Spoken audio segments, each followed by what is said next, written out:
Pirmdien, 8. janvārī, Latvijas čempionu vienība futbolā RFS uzsāka pilnvērtīgu gatavošanos jaunajai sezonai. Jau decembrī treniņus atsāka vietējie spēlētāji, taču pilnvērtīgs darbs kopā ar leģionāriem sākās tieši tagad.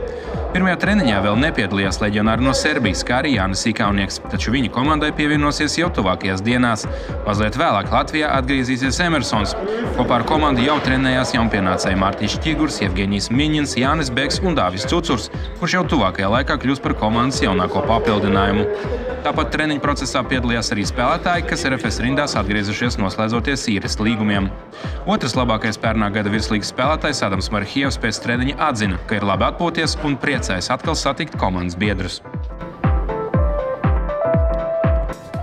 I feel great.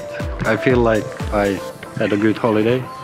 And now I'm motivated to start this journey. We went with my friends to Milan, Nizza and Monaco. For me personally, I think it's better to go holidays where it's warm. Yes, it's a little bit different because I know now better guys, everything for me it's a little bit easier, but still I'm motivated, like I said. I want to do more with team and for me also, personally. Holidays are nicer when you are a champion? Yes, really nice. I promise this. After 1 week after this champion, I was so happy. I smile every day. I went to sleep and I smiled. Did you receive a lot of congratulations from the family, friends, relatives? Yes, from everyone.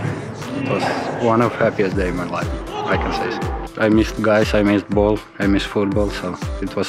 I am happy now with guys, with everything.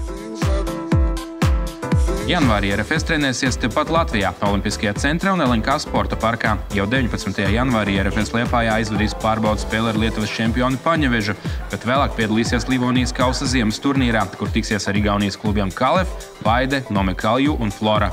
Februārī RFS dosies uz treniņu nometni Turcijā. Par konkrētākiem nometnes plāniem ziņosim vēlāk.